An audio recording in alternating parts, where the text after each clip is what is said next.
Every day for the next 7 days, ask at least one person a day to do something for you that you can do for yourself. Anybody panicking yet? Hey, bring me a glass of water. Hey, will you get me a fork? Hey, while you're up, will you get me a cup of coffee? You rub my back.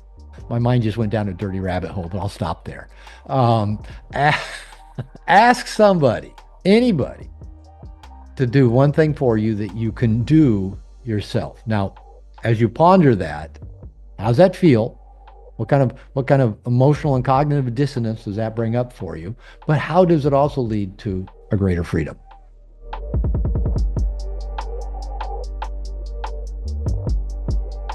All right, we are continuing a series of lessons that I started at least a couple of months ago on freedom.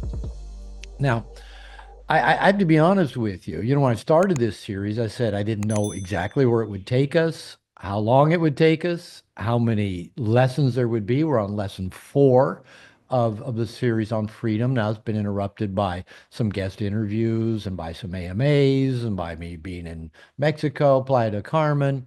But I think we probably maybe got at least a couple more lessons. And what I think I kind of, as a teacher, I struggle with is the message I'm trying to get across, is it landing with us? Because in a way, this is such a nuanced discussion because we're talking about things like existential angst. What is freedom? Paradoxes of freedom. So, forgive me if I don't like get it basic enough to where we can really apply it, but also forgive me if I maybe try too hard to really make it applicable. The basic premise that I've been bringing as we talk about freedom is that freedom is a universal human desire. Is something we all crave, both a personal individual freedom, of freedom socially, of freedom politically.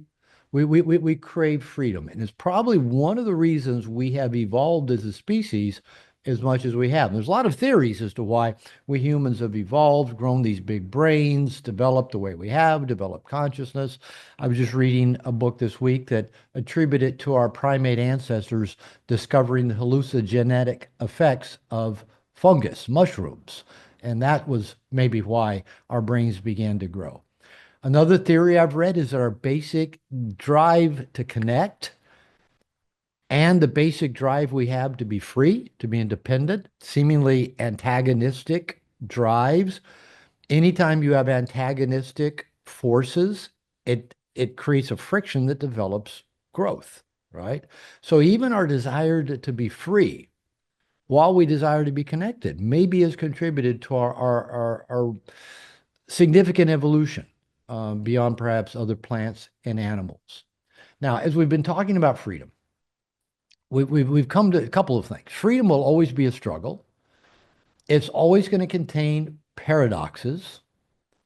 There's never one solution, only trade-offs. Because, like, for example, if we are free to pick one option and we choose that option, it then, in and of itself, takes away our freedom to choose any number of other options, right?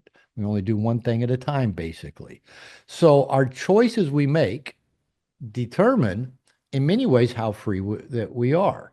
And as we've quoted Christopher Hitchens a couple of times, where he said, choose your regrets. So, in other words, be conscious. What are the options you are choosing from, knowing that you are also now ruling out any number of other options? You're giving away freedom, but you're doing it consciously. Okay. So we'll never be ultimately free until we're dead. And paradoxically, here's the paradox again, it is our conscious fear of death being the great unknown. When are we going to die? How are we going to die? Are we going to die alone? Are we going to die having accomplished anything of meaning? What's going to happen to us after we're dead? Right? The ability to ponder those things. Most animals cannot ponder those things, pretty much as us humans. That leads to what we call existential angst. And as we talked in lesson 3, our existential angst, the fear of not knowing, the fear of nothingness, the fear of death and the ever after, often leads to an internal fear that causes us to give away our freedoms, but usually very unconsciously. And the basic premise of these lessons is our freedom scares us. And the ways we talked about in lesson three, we give away our freedoms is through what I call creating anchors or constants in our life. And the anchors do just that. They kind of anchor us down, and anchors are a good thing if you're a ship and need to stay in one place. But if the ship wants to start moving, that anchor is a major hindrance, right? And anchors that we follow as humans, as nice guys, maybe following the rules. I think a lot of religion was invented to help people deal with the existential questions of who am I? Why am I here? How am I going to die? What happens to me after death? And so now we turn to religion as one of our anchors, maybe addictions. Sometimes for many of us, food, gambling, alcohol, porn, sex are our anchors. They're our constants. They're what we turn to, but they cause us to give away our freedom, maybe even seeking achievement. How about, gathering information? How many of you spend hours a day online, on Instagram, on YouTube, researching stuff on the internet, just seeking, listening to podcasts, interviews, more and more information, living in debt, taking on too much, having too much to do is one of the ways I give my freedom away. I love the things that I do, but I take on too much a lot of the times. And then I go, how come I'm not enjoying life? How come I don't feel free? Well, I'm doing things I'm passionate about. But again, the choices I make over here preclude other choices over here. If I take on these tasks that need to be done by a certain time, that precludes me going to the beach and relaxing on the beach with my toes in the sand with my wife. Now, I value that, so that means I have to be conscious of these other things I tend to do over here unconsciously that take me out of my freedom. Now, as we talked about in lesson three, none of these anchors that we create unconsciously, debt, addiction, codependent relationships, debt, achieving success, chasing money, none of them set us free. They tend to just limit our freedom. They numb us or distract us. They give us the illusion of safety. There is no real safety. And they lead to us living the lives of cockroaches. We're born, we breed, we consume, we die, and we go, oh, that's all there is. But is it? So, existential angst. This morning, talk about gathering information. I thought, what's a good definition of existential angst? So I got out my phone and I asked Perplexity. Perplexity, what's existential angst? And here's what Perplexity said. Existential angst refers to a deep sense of anxiety, dread, or despair tied to the human condition. So see, this is human. Because we can think, we can drive ourselves crazy, right? It arises when individuals confront fundamental aspects of existence, such as freedom, there's that word, freedom, choice, responsibility, mortality. Remember, there's that fear of death, and the potential meaninglessness of life. This feeling is often linked to the awareness that life lacks a predetermined purpose or grand plan, leaving individuals to grapple with the weight of their own decisions and the uncertainty of existence. Right? This is existential angst. Existential angst is a central theme in existentialist philosophy and is considered a natural response to the challenges of human freedom and self-awareness. Man, you said freedom, choice. I mean, this is all in the definition, and I hadn't even looked this stuff up before we started these series of lessons on freedom and dove into existential angst. So the fact that we're free leads to existential angst, which leads to us to try to limit our freedom because existential angst makes us anxious, right? Again, freedom scares us. We crave it, but it scares us. Perplexity concludes, while it can be distressing, it also reflects an individual's engagement with profound questions about life and meaning. So I guess that's what we're doing right now, right? We're having a discussion about life and meaning and how our fear of freedom leads us to giving away our freedom. So something dawned on me about existential angst just a few weeks ago. I don't remember the exact moment or conversation, but I was doing an interview. And, I get asked, a lot of interesting questions on interviews. Already had one this morning before this call. And and a question I get asked fairly regularly is about nice guys and their needs. And I think the question was something like, why do nice guys hide or repress or give up their needs? And it's a good question because that's a really fundamental core aspect of nice guy syndrome is sacrificing our needs for want. And it's pretty much a universal nice guy trait. And it makes us ponder why nice guys work so hard to be needless and wantless. I mean, what's the logic of that? Why'd we start doing that? Why we put everybody else's needs before our own? Why we give to get?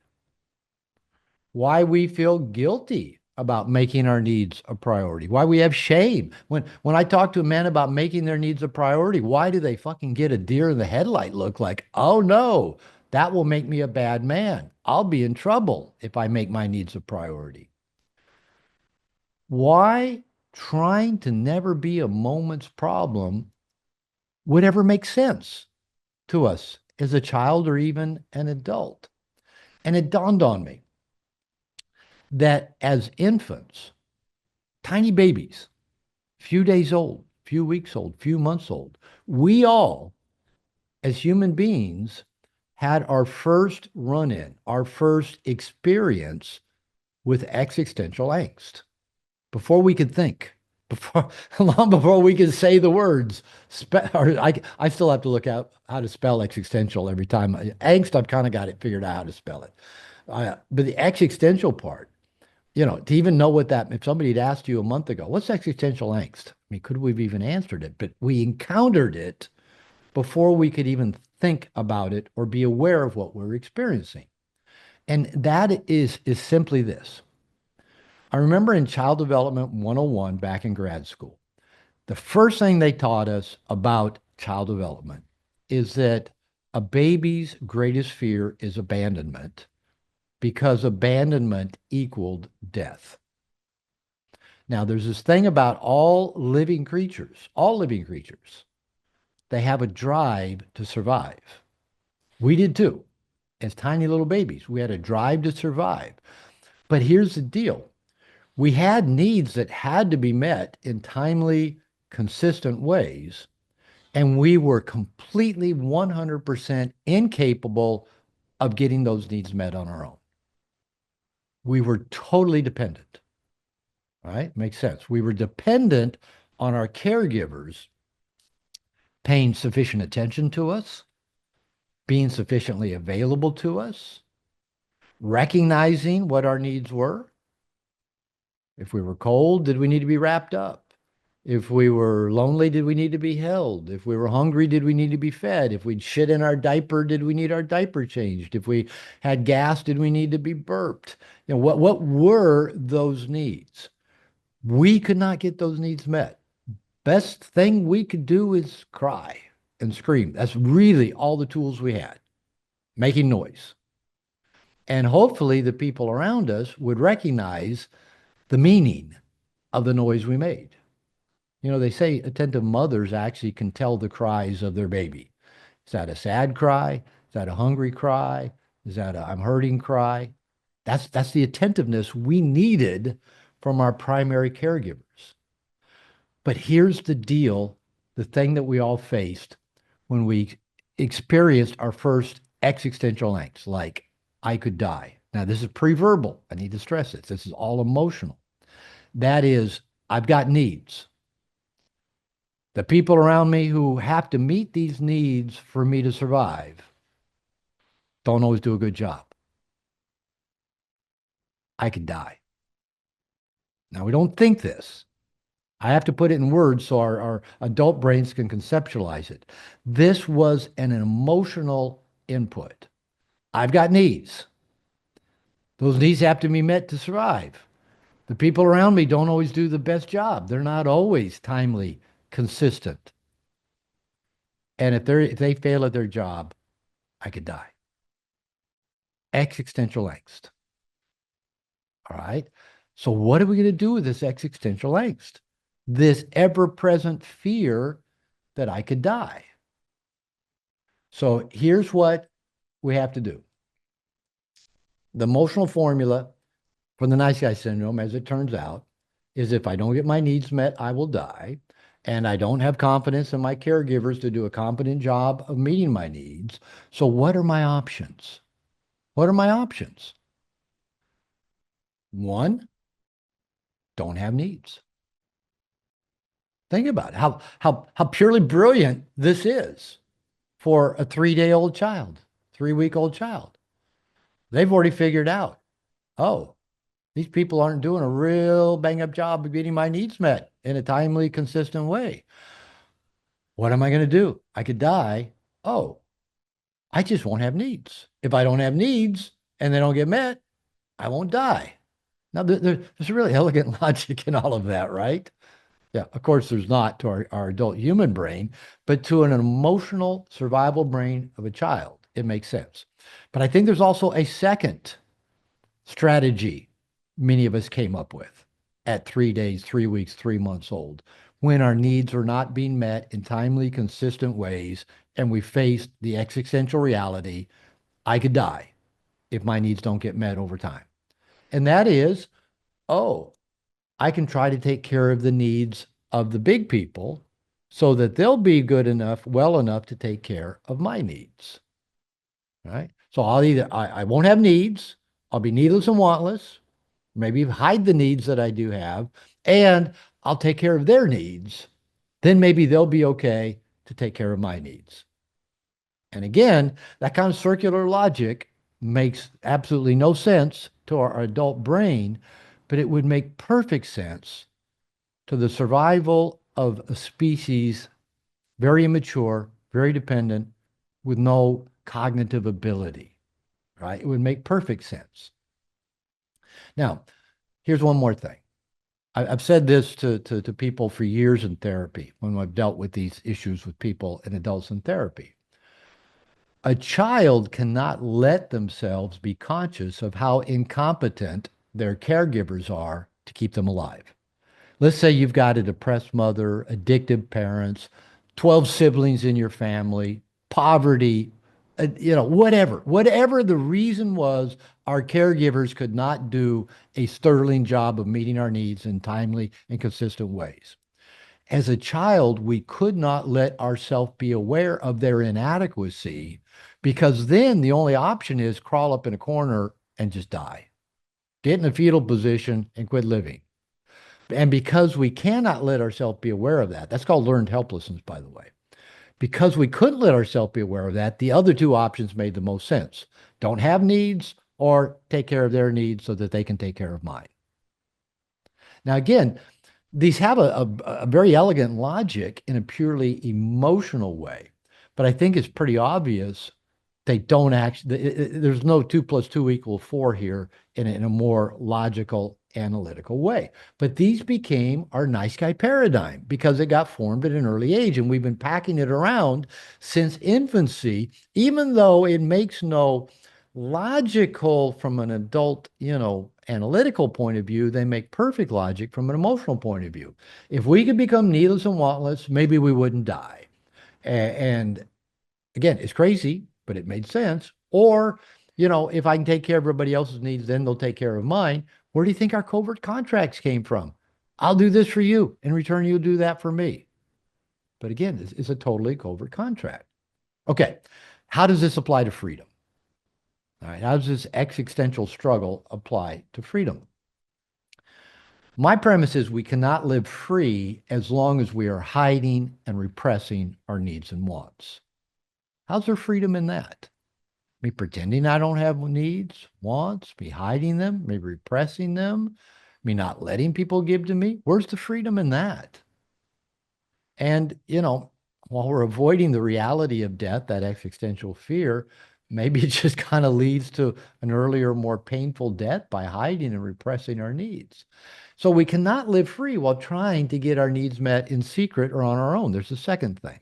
All right. So, number one, we cannot live free as long as we're hiding or repressing our needs and wants. The second one is we cannot live free while trying to get our needs met by ourselves.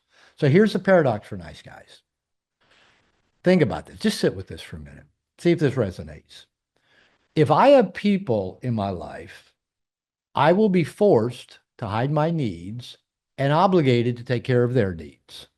Anybody go down that path in a relationship with family, partners, friends, coworkers, children? I do. That's my biggest manifestation of nice guy syndrome. If I'm in a relationship, I got to hide or repress my needs, and now I'm obligated to make sure their needs get taken care of. And if they're unhappy that their needs haven't been taken care of, I'm in trouble. It's my fault. So for me, as a nice guy, getting into relationship doesn't expand my freedom, it limits my freedom. So it makes sense to go it alone. What is one need right now or in recent times that you've struggled to get met? Friendship, sex, safe guy friends, companionship and sex, love, sex and validation, acceptance, self-acceptance, stability, respect and acknowledgement, career and safe people, deep friendships, resting, sleep, touch, sex and intimacy. Can you see a lot of these seem to revolve around connection, right? Companionship, love, friendship, and a lot around sex, touch, physical connectedness, true friends, focus on, and there's purpose. A lot of one about business. So can you see these nice guys for some themes coming up here around sense of deep connection, sexual access, predictability, satisfaction, business, career purpose. All right. So let me ask you a question. When you're feeling these lacks in your life, do you feel more or less free as a result? When you're not feeling enough love, you feel more free or less free? When you're not feeling purpose, more or less free? When you're not having sexual access, more or less free? I'm going to guess less, right? These feel limiting on the expansiveness of our life. And that's what freedom is, living an expansive life. Do you feel more or less empowered when you're experiencing these lacks? More or less optimistic?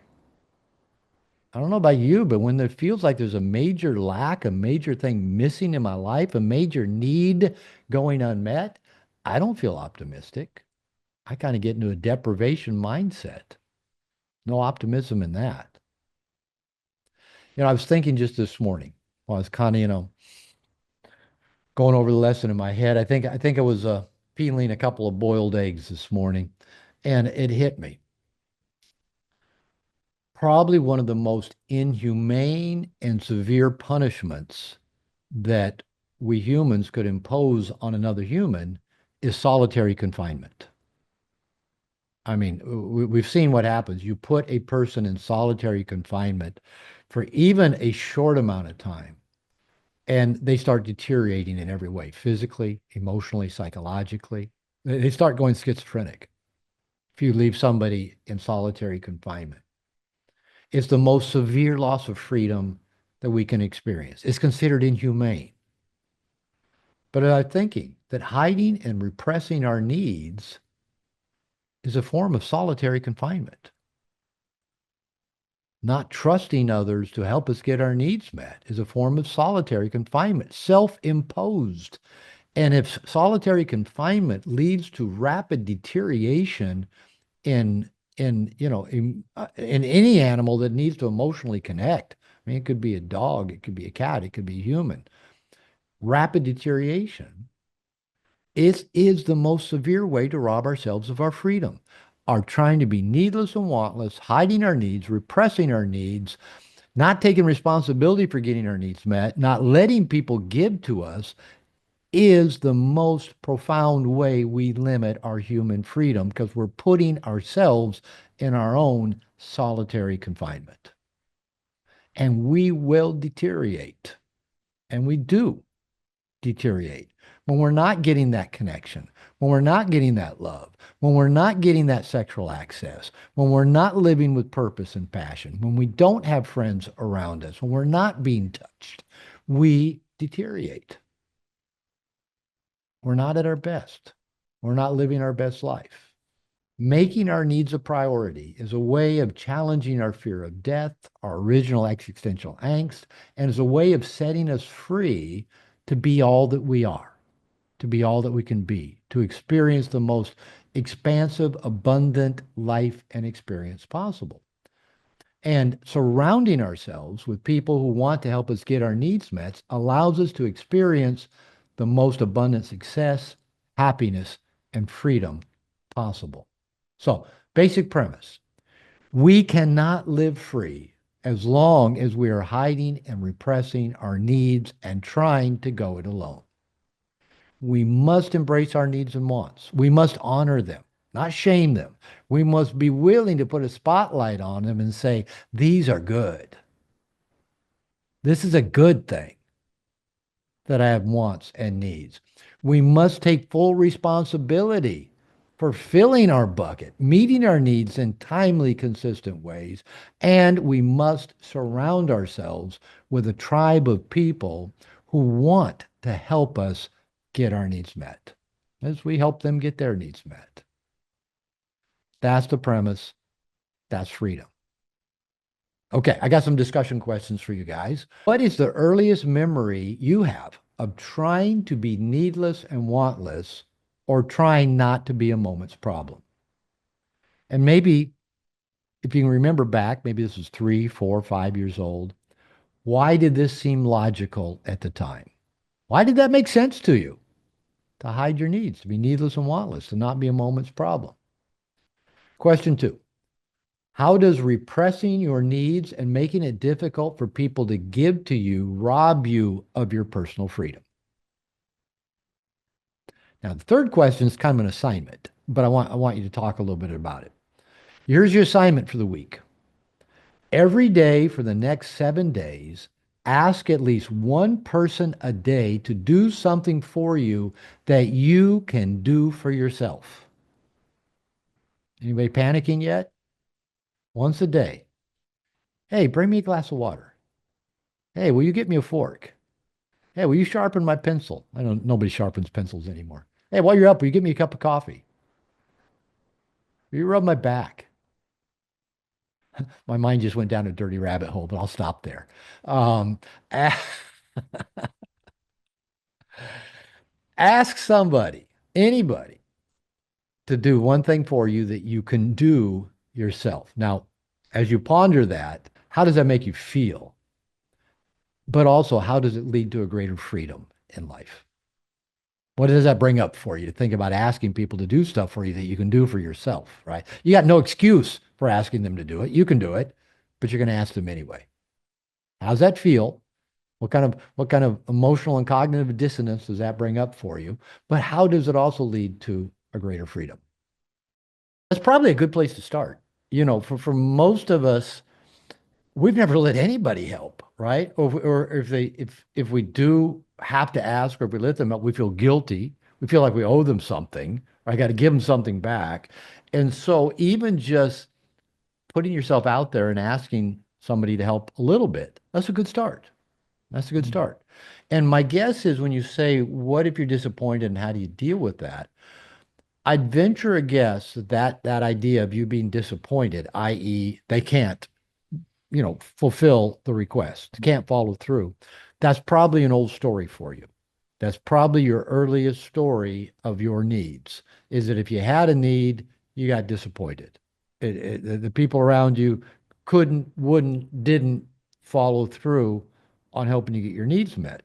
So that's probably one of many reasons why many of us start being needless and wantless, just not having needs, not asking people to help, is that we learned from experience they didn't follow through. They for whatever reason, right? We don't have to blame anybody.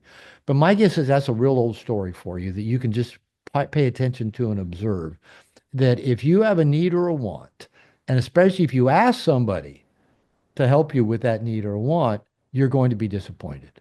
They're going to follow through. Now, so two suggestions. Keep doing it anyway and just feel that disappointment that comes up and know it's old. It's old story, right? It's not about the now, it's old story. And just say, okay, that was my life pattern. That's why I became Needles and Wellness. I didn't want to feel disappointed.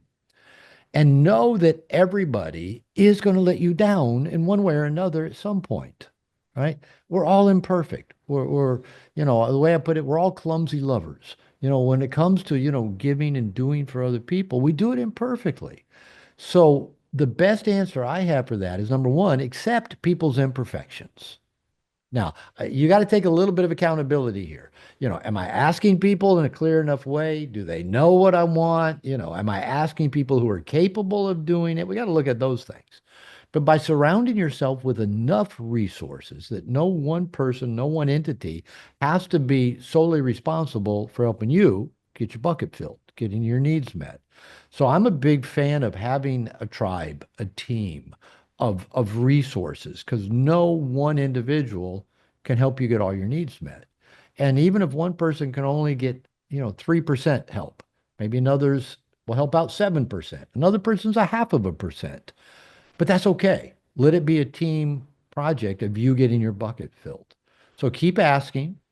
And yeah, know that everybody's busy, everybody's challenged. Know that you're going to feel guilty and anxious for asking busy and challenged people to help you because your needs aren't that important, right? And do it anyway. Ask anyway, like that assignment I gave everybody. Ask one person a day for the next 7 days to do something for you that you can do for yourself. And God, nice guys always misread that assignment. Ask somebody to do something once a day that I cannot do for myself. No, that's easy. If you can do it for yourself, it's harder to ask somebody. So try that assignment this week. Once a day, ask somebody, anybody to do something for you that you can do yourself.